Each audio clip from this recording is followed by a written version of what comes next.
li xóa bất thiên phẩm kim na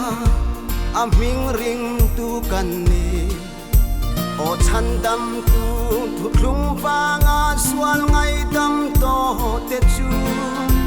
tui le thi sen na shin Krista chul chua ko ran he lung pui chunga hiam arem chau kan ni vang la moi nen oram kan chuane ikal se lang chan dam na long lia na chuang mek sayon pate khuang tenen lamin lalpa i joy moyang hallelujah iswan ro pui na song song chang ro se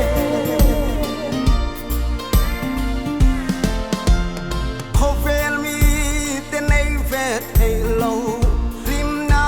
thuru kan nei va nam ming chuang tharau thiang rim mat tuam kan ni nahi se tan sual doralia an net hey lo te chu Krista si pai huai sen thu thung pha kan ni vang la moi nen oram kan chuane ikal se lang chan dam na long lia na chuang mek sayon pate khuang tenen lamin lalpa i joy moyang hallelujah iswan ro pui na song song chang ro se harmon dai fi ma chom una Krista mangai ko san min en san lo hut hung huang chung a leng u nau te chan hai ret hei riang vai te kan nar ngai lo pe Krista mangai u nau Philadelphia kan ni vang la moi nen oram kan chuane ikal se lang chan dam na long lia na chuang mek sayon pate khuang tenen lamin lalpa i joy moyang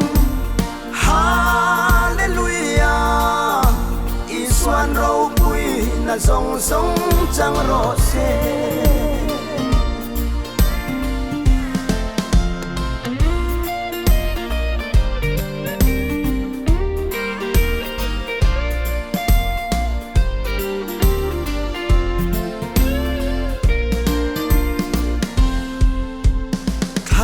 thiang rim ma chena turin arem khom kan ni e tharau lam hlan sa in sai on la moi rem mang u eng kim chunga lal ber lal pa han se ho va chu aming ring tu te chu an mual po ngai lo pang vang la moi nen oram kan chuane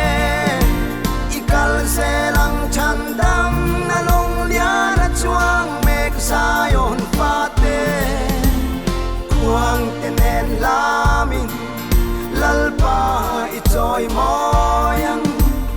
hallelujah iswan ro pui na song song chang ro se